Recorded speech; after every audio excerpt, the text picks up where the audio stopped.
Olá! Estamos começando o programa Respondendo sobre as Escrituras, transmitido na Rádio Voz de Amor, a sintonia do adorador. Os programas serão exibidos na quarta-feira, quinta-feira e sexta-feira, às 7 horas da manhã. As reprises você vai poder assistir no youtube.com/clica aqui não. Você vai entrar na playlist denominada Respondendo sobre as Escrituras e lá vai estar todos os programas em vídeos. Você acha mais fácil ir no Facebook? Então facebook.com/respondendo sobre as escrituras. Todos os links de todos os programas vai estar disponível lá no próprio Facebook. E você pode também enviar a sua pergunta ou a sua sugestão. Caso você prefira, entre no nosso WhatsApp. O telefone é 16 99299 9452. 16 99299 9452. Meu nome é Rafael Leonessa e é uma satisfação poder esclarecer suas dúvidas.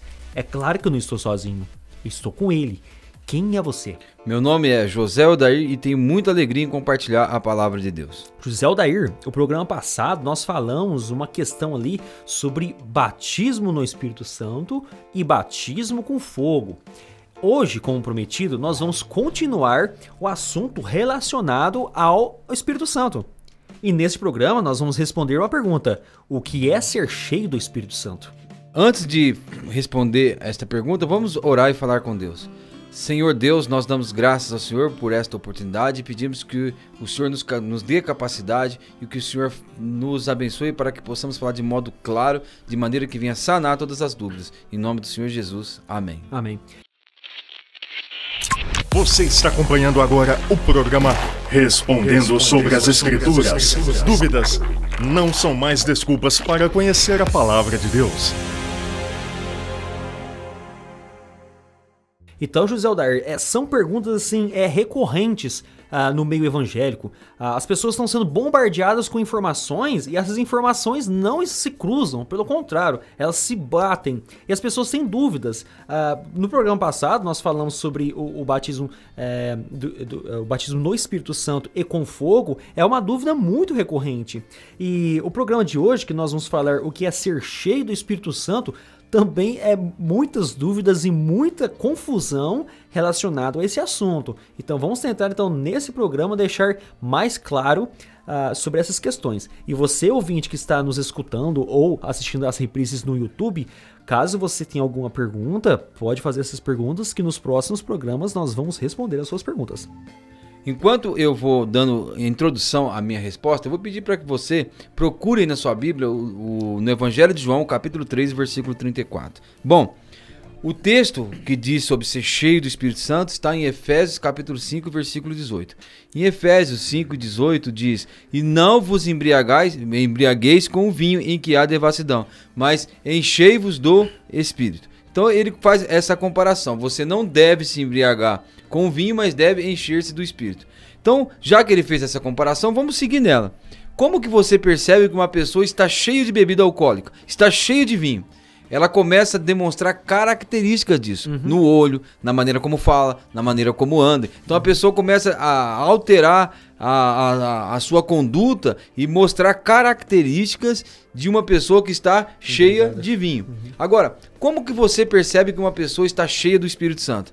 Ela começa a demonstrar características que o Espírito Santo veio para dar a essa pessoa.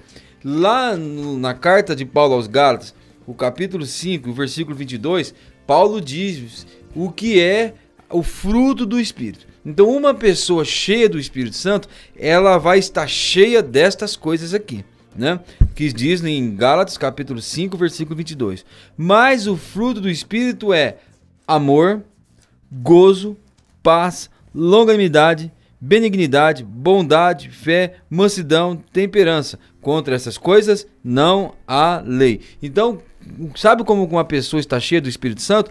Quando ela demonstra essas características dadas pelo Espírito Santo, que é o fruto, amor. Ela tem um amor pelas pessoas que é derramado em nossos corações, conforme Romanos capítulo 5, pelo Espírito Santo. O amor de Deus, ágape, é derramado em nossos corações.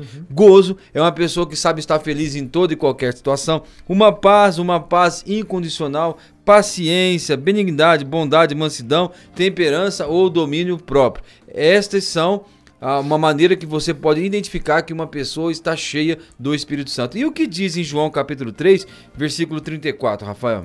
Pois o enviado de Deus fala as palavras dele, porque Deus não dá o Espírito por medida.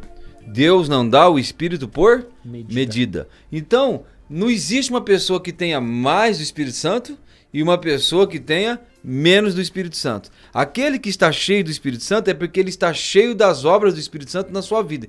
Então a questão não é o quanto ele tem do Espírito, porque Deus não dá o Espírito por medida, né?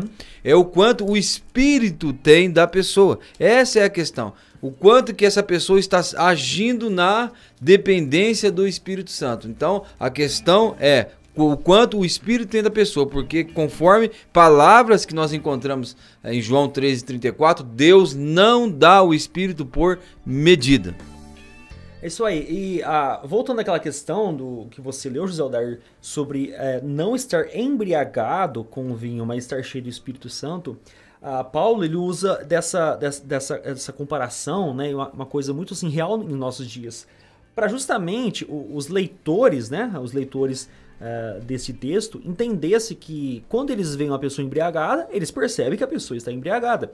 Mas quando a pessoa está cheia do Espírito Santo, a pessoa percebe que ela está cheia do Espírito Santo, com justamente os frutos que você leu em Gálatas capítulo 5, né? Os frutos do Espírito, né? Paz, longanimidade, domínio próprio, mansidão, etc. E Jesus Cristo, ele explica a mesma coisinha. Antes de entrar naquele conjunto de parábolas de Mateus capítulo 13, ele vai mostrar o que é ter a pessoa de Deus, ou a salvação, ou o Espírito Santo em si, né? A pessoa sendo dominada pela ação de Deus. Ele vai falar sobre a árvore e seus frutos. Simples assim. Aí ele faz uma pequena ilustração. Ou fazei a árvore boa e seu fruto bom, ou a árvore má e seu fruto mau. Porque pelo fruto se conhece a árvore. Então é muito simples. Como que nós sabemos se uma pessoa ela está cheia do Espírito Santo? Por suas manifestações espirituais. Qual que é a sua manifestação espiritual? É pular, rodar, tocar de roda, profetizar coisas estranhas, falar coisas estranhas. Isso não é manifestação espiritual. Manifestação espiritual é quando você vê que a pessoa ela mudou completamente. É uma pessoa que está sendo, sim, usada por Deus.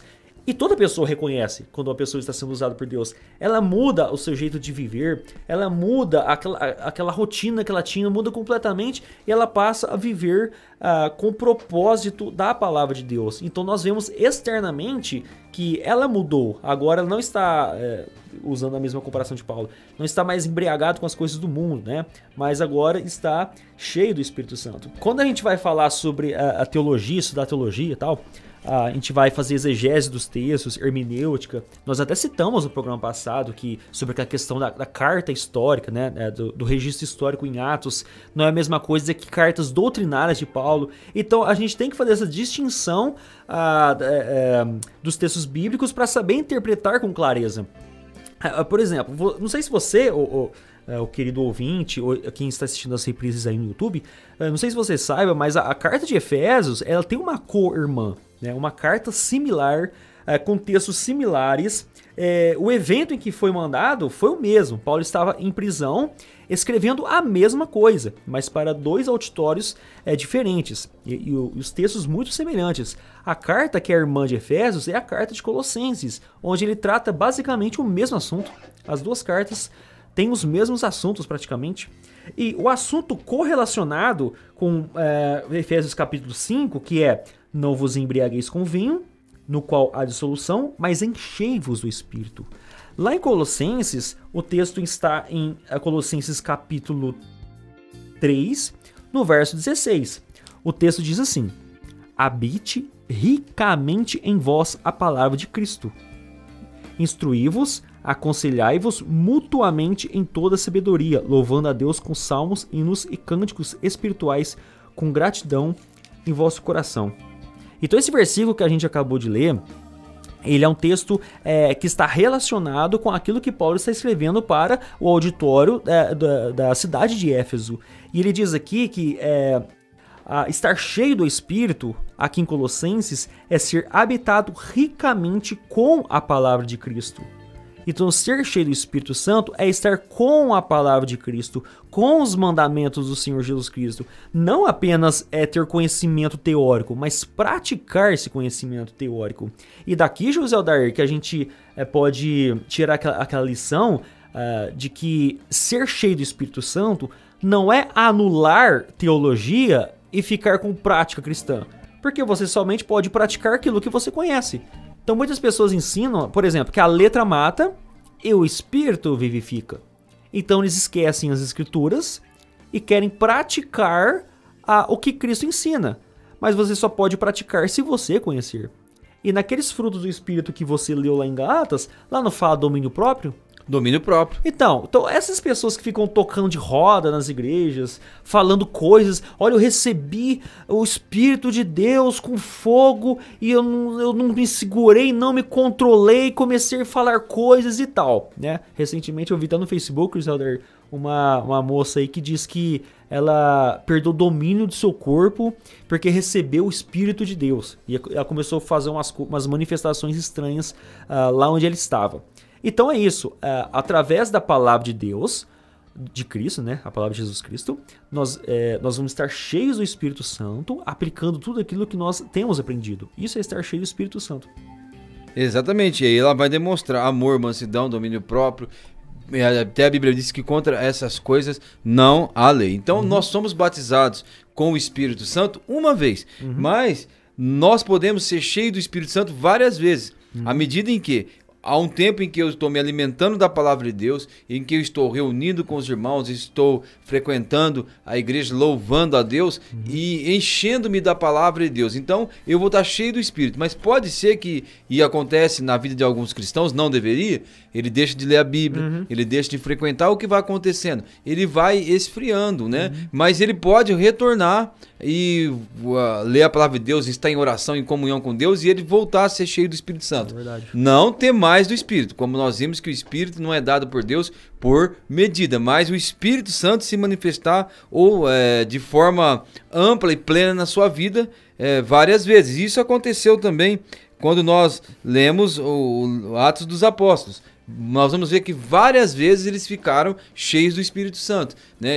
No momento em que eles estavam orando, no momento em que eles estavam em comunhão. Então, em várias vezes, eles ficaram cheios do Espírito Santo. Mas batizados com o Espírito Santo, eles foram batizados uma vez, assim como nós, né? Por causa da maneira como nós vivemos, como nós conduzimos a nossa vida cristã, podemos em algum momento estar cheio do Espírito Santo, mas podemos em outro momento não permitir que o Espírito haja tanto na nossa vida assim. José Aldair, em 1 Tessalonicenses, no capítulo 5, no verso 19, está escrito o seguinte: não apagueis o Espírito. Aí nós fizemos até aqueles programas, né, mostrando a certeza da salvação. E tem pessoas que vão dizer que esse apagar o Espírito aí é perder a salvação, retirar o Espírito do corpo. É isso que quer dizer esse texto aí, esse versículo? Não. Definitivamente não. O que significa apagar o Espírito? É quando você começa a negligenciar a sua vida cristã, não praticando as coisas básicas da vida cristã, oração, leitura e comunhão, né? E adoração ao nosso Deus. E o que acontece? As obras do Espírito Santo vão ficando cada vez menores na sua vida. Veja que o texto que nós iniciamos o programa de hoje, não vos embriagueis com vinho, em que há devassidão, mas enchei-vos do Espírito Santo, sempre mostra que o espaço na nossa vida será ocupado. Né? Se nós não estivermos andando no Espírito, a carne vai ocupar esse espaço. Né? Então você deixa de se alimentar espiritualmente, a carne ocupa esse espaço e aí as obras da carne vão começar a manifestar na sua vida e o fruto do Espírito é apagado na sua vida. Não que você deixou de ter o Espírito Santo, na verdade é o fruto do Espírito, melhor dizendo, que não está se manifestando na sua vida. Porque o apóstolo Paulo, naquele texto de Gálatas capítulo 5, um pouco antes, ele diz assim: digo, porém, andai espírito e não cumprireis as concupiscências da carne. Porque a carne cobiça contra o espírito e o espírito contra a carne. Então há uma luta, há uma disputa por espaço. Né? E nós vamos ceder espaço a quem? Se você ceder espaço à carne, a carne vai começar a se manifestar e a obra e o fruto do Espírito será apagado. E se você andar em espírito e começar a encher-se do espírito, o espírito vai ocupar esse espaço na sua vida e as obras da carne não vão se manifestar. Então ele disse que o espírito e a carne lutam entre si, porque eles, conforme o final do versículo 17 diz, para que não façais as coisas que quereis. A carne não quer que você faça o que o espírito quer, né? Agora o versículo 18 diz, mas se sois guiados pelo espírito, não estáis debaixo da lei. Aí ele vai dizer, porque as obras da carne são conhecidas, né? Adultério, fornicação, impureza, lascívia, idolatria, feitiçaria, inimizades, contenda, ciúme, iras, pelejas, dissensões, heresias, invejas, homicídios, bebedices, glutonarias e coisas semelhantes a esta. Então isso aqui é apagar o espírito. Quando você alimenta a sua carne e não alimenta o seu espírito. Então as obras da carne vão ser manifestas na sua vida. Então negligenciar as coisas básicas da vida cristã leva a isso. Tanto é que diz o apóstolo Paulo em Efésios capítulo 4, versículo 30. Não entristeçais o Espírito Santo com o qual fostes selados. Então, quando você faz coisas que Deus não se agrada, você entristece o Espírito Santo. A Bíblia até fala também em Tiago capítulo 4 que o Espírito Santo tem ciúme de nós, porque quando nós estamos fazendo alguma coisa que não deveríamos fazer, então nós andando desta forma, nós vamos estar apagando a ação do Espírito Santo na nossa vida, mas nunca vamos deixar de ter o Espírito Santo conforme a sequência do nosso estudo. Nós vamos ver aqui as promessas do Senhor Jesus com relação à vinda do Espírito Santo. E esse texto aí que mostra que o selo de Deus é o Espírito Santo, ele é muito importante, tá? Para você aí de casa saber que quando alguém dizer o que é o selo de Deus, você vai dizer é o Espírito Santo. O Espírito Santo é que te convence do pecado, da justiça, do juízo. Através das suas obras, você tem a certeza de que você está cheio do Espírito. Aplicando toda a palavra de Cristo que você tem aprendido, como nós vemos ali em Efésios e Colossenses, a ser cheio do Espírito é ter o conhecimento das palavras de Cristo e aplicar aquelas palavras. Não é ter nenhuma manifestação sobrenatural, espiritual, onde você perde o seu domínio, sendo que a Bíblia diz que um dos frutos do Espírito é domínio próprio, né?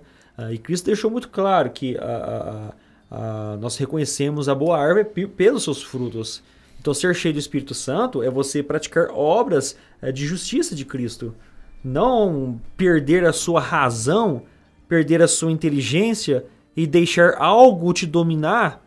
Isso não é ter o Espírito Santo. É o contrário. Isso é não ter o Espírito Santo. Já que você tocou nesse assunto, eu gostaria muito de ler um versículo em Romanos. Romanos capítulo 8 e versículo 16. Olha o que diz. O próprio Espírito Santo, ele testifica com o nosso espírito que nós somos filhos de Deus. Então, olha o que ele está dizendo. O Espírito Santo testifica com o nosso espírito. Então nós temos descobrido aqui que o Espírito Santo, ele testifica com o nosso espírito e o nosso espírito é que tem o controle. Jamais o Espírito Santo vai assumir o controle do nosso corpo. Os dois trabalham em harmonia, né? Isso, ele vai testificar com o nosso espírito, conforme Romanos 8,16. Mas também existe um versículo em 1 Coríntios, capítulo 14, em que o apóstolo Paulo está falando da ordem no culto, né? E tendo a ordem no culto, um poderá falar um após o outro. E lá no versículo 32 do capítulo 14, né? 1 Coríntios capítulo 14, olha o que o apóstolo Paulo diz. E os espíritos dos profetas estão sujeitos ao próprio profeta. Então nunca o Espírito Santo faz isso. Porque o espírito do profeta deve estar sujeito ao próprio profeta, porque ele não deve sair fora de si. O Espírito Santo não possui uma pessoa, o Espírito Santo habita na pessoa. Uma pessoa que saiu fora de si, ela não está sendo possuída ou tomada pelo Espírito Santo. Esse negócio de cair no Espírito, isso não está de acordo com a palavra de Deus, porque o espírito dos profetas deve estar sujeito aos próprios profetas e o Espírito testifica com o nosso espírito. Então o nosso espírito sempre estará no controle. Interessante, José Adar, tem pessoas que acham que é pecado se você julgar determinadas coisas espirituais. Então, assim, há alguma manifestação espiritual, né, entre aspas, há uma manifestação espiritual e você não pode julgar, porque você está indo contra as coisas de Deus. Isso é blasfêmia contra o Espírito Santo. Eles falam isso, tá? É blasfêmia contra o Espírito Santo se você julgar essas coisas de Deus, porque o homem espiritual discerne as coisas espiritualmente. Só que esse texto é em 1 Coríntios capítulo 2 e não tem nada a ver com isso. Não é nesse contexto. É o contrário. É o contrário. Está mostrando que você deve julgar sim as coisas espirituais. Tá lá, 1 Coríntios capítulo 2, a partir do verso 14. Ora, o homem natural não aceita as coisas do Espírito de Deus porque eles são loucura e não pode entendê-las, porque elas se discernem espiritualmente. Então, o homem comum, né, o homem natural, na carne, né, aqui no caso uma referência talvez aqui aos gregos, né, carnais, eles não entendem as coisas de Deus porque as coisas de Deus se discernem carnalmente. Não, se discernem espiritualmente. No verso 15, no capítulo 2 de 1 Coríntios. Porém, o homem espiritual julga todas as coisas. Então, o homem espiritual julga todas as coisas, mas ele mesmo não é julgado por ninguém. Pois, quem conheceu a mente do Senhor, a que possa instruir, nós, porém, temos a mente de Cristo. Nós temos a mente de Cristo através de quem? Através do Espírito Santo. Então, toda vez que haver alguma manifestação estranha, julga, pense, reflita, será que isso está certo? Será que isso está bíblico? Será que eu estou dominando a situação? Porque o fruto do Espírito não é domínio próprio. Será que é realmente eu estou dominando? Será que é o Espírito Santo trabalhando com o meu espírito? Ou será que eu estou deixando a coisas ser levada? Então sim, José Alder, eu entendo que essas manifestações loucas, onde a pessoa perde o controle, ela é o contrário de salvação. Isso não é ser cristão. Isso é ser dominado por outro espírito, que não é o Espírito Santo. Porque o Espírito Santo, ele trabalha com o nosso espírito e nós, junto com o Espírito Santo, nós conseguimos, nós julgamos aquilo que é certo e que é errado, nós trabalhamos em harmonia, em conjunto. Nós não podemos perder o nosso sentido, nos tornar loucos e rodar para um lado e para o outro nessa manifestação esquisita. Você concorda com isso? Olha, concordo, porque a palavra de Deus assim o traz. Quando nós chegamos em 1 Coríntios capítulo 14, Paulo está tratando da ordem no culto, né? E eu gostaria de voltar à questão de julgar. Veja o que o apóstolo Paulo diz no capítulo 14 e versículo 29 de 1 Coríntios. Olha só. Falem 2 ou 3 profetas e os outros julguem. Falem 2 ou 3 profetas e os outros julguem. Então, quando estava acontecendo o culto ali no Coríntios, quando havia uma manifestação, alguém dizia que estava profetizando, eles deveriam julgar. E qual era a régua que eles iam usar para julgar as pessoas? A própria doutrina estabelecida da palavra de Deus. Então a régua que nós usamos é essa, a doutrina estabelecida na palavra de Deus. Desta forma nós podemos julgar se aquela manifestação realmente é uma manifestação de Deus. Olha, se muitas pessoas usassem a régua de 1 Coríntios capítulo 14, muito culto ia mudar, viu? E no futuro nós podemos detalhar 1 Coríntios capítulo 14, mas muito culto iria mudar e muitas práticas que hoje existem desapareceriam imediatamente somente usando a régua de 1 Coríntios capítulo 14 para julgar as coisas. Então, José Alder, esse texto aí de 1 Coríntios capítulo 14, que a gente poderia até fazer uma exegese nesse texto aí, ele é muito importante. Explicando ele certinho, né, fazendo exegese do texto, usando toda a epístola aí de 1 Coríntios, né, a primeira carta aos Coríntios aí, de Paulo. Esse texto aí, ele desmistificaria um monte de coisa que tem acontecido por aí nas denominações, tá certo? E o interessante é que, pelo que eu entendo, Paulo está mostrando ao povo de Corinto que eles devem usar o seu intelecto também, o seu raciocínio, o seu domínio próprio, e não ser guiado como esses gregos, né, esses pagãos, ex-pagãos, que eram guiados aí por outros espíritos, né, mais ou menos aí nessa linha? Exatamente. Na verdade, quando nós formos tratar desse texto, nós vamos ter que passar por 1 Coríntios 12, 1 Coríntios 13 e 1 Coríntios 14, para que a gente possa entender tudo o que está acontecendo ali. Mas olha que interessante, eu quero mostrar como é perigoso você sair fora de si, né? E você não saber o que está fazendo, porque na carta de Paulo aos Coríntios está muito claro que isso é perigoso. E vale lembrar a estrutura de 1 Coríntios, né? A estrutura básica ali. A 1 Coríntios é escrito por duas razões. Primeiro, pelos fatos que a família de Cloé relatou a Paulo, capítulo 1 ao capítulo 6. Então o capítulo 7 de 1 Coríntios começa assim: quanto ao que me escrevestes. Então, a partir do capítulo 7, Paulo está respondendo perguntas dos coríntios. Isso é muito esclarecedor, porque quando chega no capítulo 12, Paulo fala no versículo 1 o seguinte: acerca dos dons espirituais, não quero, irmãos, que sejais ignorantes. Então, eles fizeram uma pergunta a Paulo com respeito aos dons espirituais. E Paulo disse que eles eram ignorantes. Aí ele vai lembrar do tempo em que eles eram gentios, em que eles participavam daqueles cultos em que havia bebedeira, em que havia bastante manifestação. Dentro do paganismo, né? Dentro do paganismo, como até hoje existe. E aí ele fala no versículo 2: vós bem sabeis que eres gentios, levado aos ídolos mudos, conforme éreis guiados. Então lá eles eram guiados, lá eles eram saíam fora de si, vamos dizer assim. Agora o versículo 3, Paulo fala algo interessante, e Paulo não tirou isso simplesmente, vou falar isso. O que aconteceu? Houve uma pergunta, e Paulo responde a pergunta da seguinte forma: portanto, vos quero fazer compreender que ninguém que fala pelo Espírito diz Jesus é anátema. E ninguém pode dizer que Jesus é o Senhor, senão pelo Espírito Santo. Então Paulo fala: vos quero fazer compreender. Aqui dá para deduzir claramente o que eles perguntaram a Paulo. Paulo, pode alguém, guiado pelo Espírito Santo, dizer que Jesus é anátema? Por que eles fizeram essa pergunta? Eles faziam cultos que eram uma bagunça. Isso. E eles saíam fora de si e eles eram guiados por coisas, por outros espíritos, vamos dizer assim, que eles diziam que era o Espírito Santo. E o que aconteceu lá em Corinto para eles fazerem essa pergunta?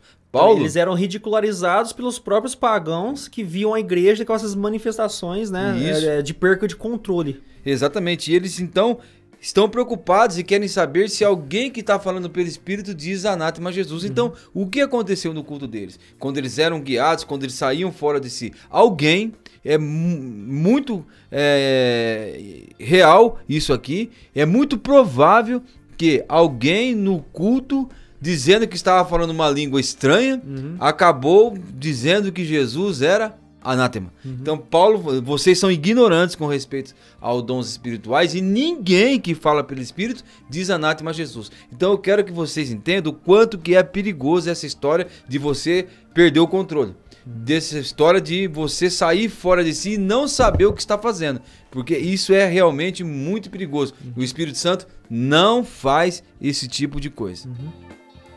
Então, José Aldar, eu penso assim, aqui muitos cultos são tão assim bagunçados, talvez com gritarias, com perca de controle nesses cultos, que pessoas que estão vendo de fora desses cultos estão ficando assustados ao ponto de dizer que Deus que é esse.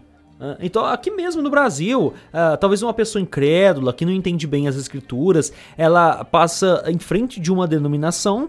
Essa denominação, digamos assim, entre aspas, né, é uma denominação fervorosa, espiritual, e a pessoa passa na porta dessa denominação e está vendo manifestações estranhas, carismáticas. Essa pessoa fica tão assustada que ela pode chegar ao ponto de amaldiçoar esse Jesus Cristo, né? Vamos abrir e fechar aspas novamente. Então, eu lembro quando eu era jovem, José Aldair, eu não tinha muito conhecimento das escrituras, é claro, né? Eu vim do mundo, né? De um lar que não era cristão, né? Evangélico, enfim. E um dia eu passei numa sexta-feira, José Aldair, em uma igreja, e era um trabalho de sexta-feira de uma coisa lá carismática, estranha, de não sei nem como é que fala, né? Fogueira santa, tal, essas coisas aí. E quando eu passei na porta daquela igreja lá, eu fiquei assustado. Ao ponto de falar assim, bicho, mas isso aí é cristianismo? Porque eu não tinha muita noção do que era o cristianismo. E eu fiquei com medo. Então, quando as pessoas que dizem ser cristãos perdem um controle de si, isso faz com que as pessoas podem até amaldiçoar Cristo. É que Deus que é esse que faz com que essa pessoa fica tocando de roda, pulando, gritando, se jogando na grama, comendo grama, latindo igual cachorro, não é? Tem essas manifestações estranhas. Isso não é cristianismo. Isso passou longe de cristianismo. E o apóstolo Paulo exorta os coríntios a não fazerem isso, né? Em 1 Coríntios capítulo 14, versículo 23, Paulo fala: se, pois, toda a igreja se congregar num lugar e todos falarem língua e entrarem indoutos ou infiéis, não dirão porventura que estáis loucos? Paulo está dizendo o seguinte: Se vocês continuarem a praticar o culto desta forma, as pessoas que dizerem que vocês são loucos estão com toda a razão. Verdade. Né? Então é isso que o apóstolo Paulo diz. Eu vou frisar, relendo o versículo. Se, pois, toda a igreja se congregar num lugar e todos falarem línguas e entrarem em doidos ou infiéis, não dirão porventura que estáis louco? Mais para frente no capítulo 14 ainda, versículo 26, Paulo fala: que fareis, pois, irmãos? Quando vos ajuntais, cada um de vós tem salmo, tem doutrina, tem revelação, tem língua, tem interpretação. Faça tudo para a edificação. Aí o versículo 27 ele fala: e se alguém falar em língua desconhecida, faça-se isso por 2, ou quando muito, 3. E por sua vez haja um intérprete. Mas se não houver intérprete, esteja calado na igreja e fale consigo mesmo e com Deus. Então veja como Paulo regula. Veja bem, nós não estamos tratando o mérito se existe línguas estranhas ou não, mas estamos falando da ordem do culto. Esse negócio do mérito, se existe línguas estranhas ou não, nós tratamos em outro programa. Mas Paulo está dizendo, o que deveria acontecer? Era para falar 2, é o ideal. Ou quando muito, aí já é exagero, né? Aí já está saindo da medida. Quando muito, 3. E por sua vez, haja intérprete. Se não houver intérprete, o que acontece? Esteja calado nas igrejas. Eu frequentei muitos cultos já desta forma e eu nunca vi nenhum lugar funcionar como a palavra de Deus diz. Eu não há nunca essa organização, vi. Né? Não há essa organização. Isso é eclesiologia, ou seja, a ordem do culto está dentro das doutrinas da igreja.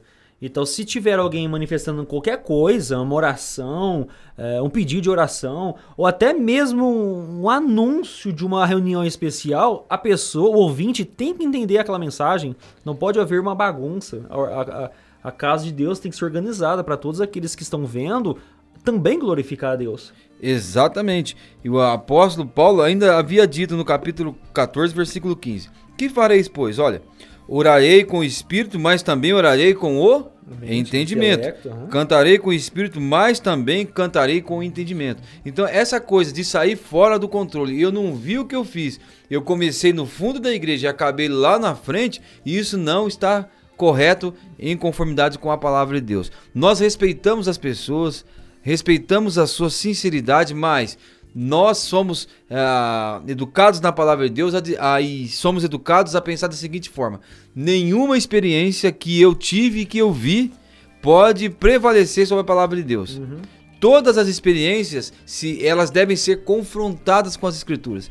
E se as Escrituras dizem que assim não são, então devem ser tratadas como coisas que não são bíblicas, como coisas que estão fora da palavra de Deus. E é assim que nós devemos agir. Paulo havia dito que se um anjo viesse do céu e pregar outro evangelho que nós não anunciamos, que ele seja anátema. Então nenhuma experiência está acima da palavra de Deus. Isso foge completamente também do domínio próprio, né? Como, repetindo novamente aqui Gálatas capítulo 5, o cristão tem que dominar essa situação, ele tem que dar um bom testemunho. O culto é feito para a adoração de Deus. Se você perde o controle, pessoas que estão assistindo, né? Porventura pessoas ímpias que estão assistindo esse culto, ele pode, ao contrário, ele amaldiçoar a Deus. Então tem que ter muito cuidado com essas manifestações aí espirituais, manifestações sobrenaturais. É muito perigoso isso aí. Sim, e o apóstolo Paulo vai falar no capítulo 14, versículo 33, porque Deus não é Deus de confusão, senão de paz, com todas as igrejas dos santos. Então Deus não é Deus de confusão, é um Deus de paz. Por isso Paulo estabeleceu a ordem no culto. Fala o profeta e os outros julgos. Todos podereis falar um após aos outros. Tudo isso é regulamentado aqui em 1 Coríntios capítulo 14. E ao ler a palavra de Deus, não tem como nós apoiarmos esse tipo de manifestação achando que é manifestação do Espírito Santo. Não.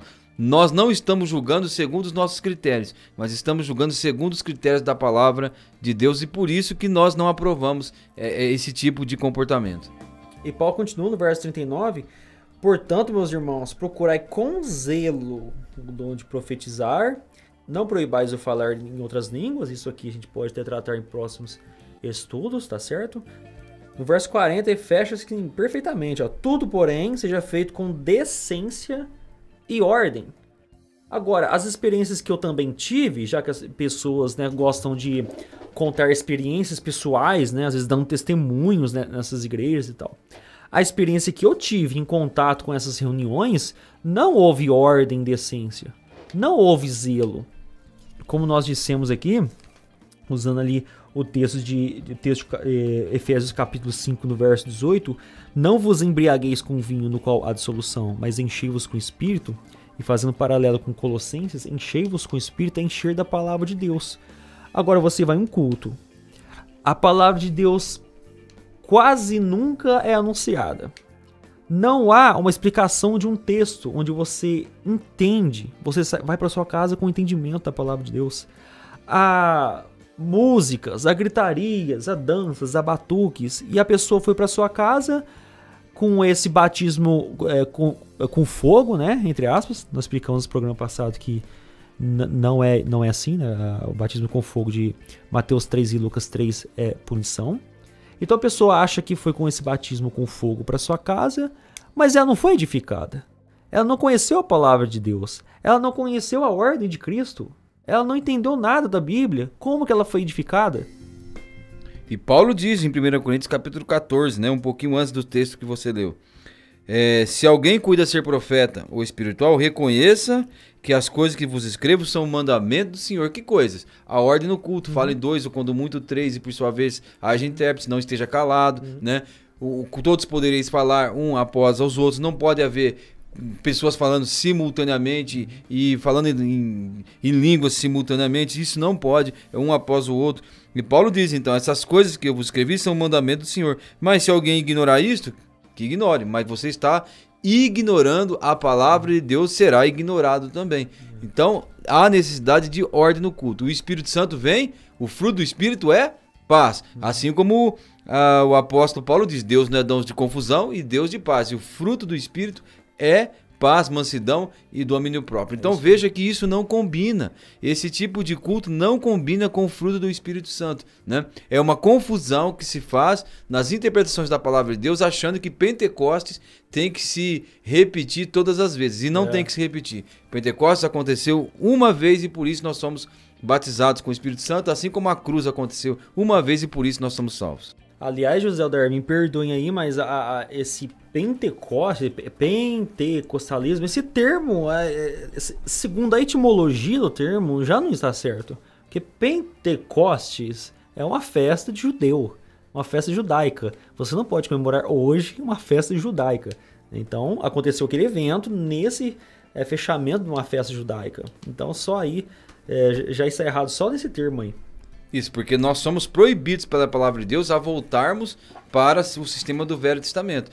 Aquelas festas que eles faziam, a palavra de Deus diz que quando veio a realização das coisas, o que é sombra ficou para trás. Então nós não vamos deixar aquilo que é real para voltar para aquilo que é sombra. É isso aí, então terminamos mais um programa respondendo sobre as Escrituras. Caso você ainda tenha alguma dúvida, alguma pergunta, pode nos enviar no Facebook. facebook.com/respondendo sobre as escrituras ou no nosso WhatsApp. O telefone é 16 99299 9452. 16 99299 9452. Nos vemos então nos próximos programas. Até mais.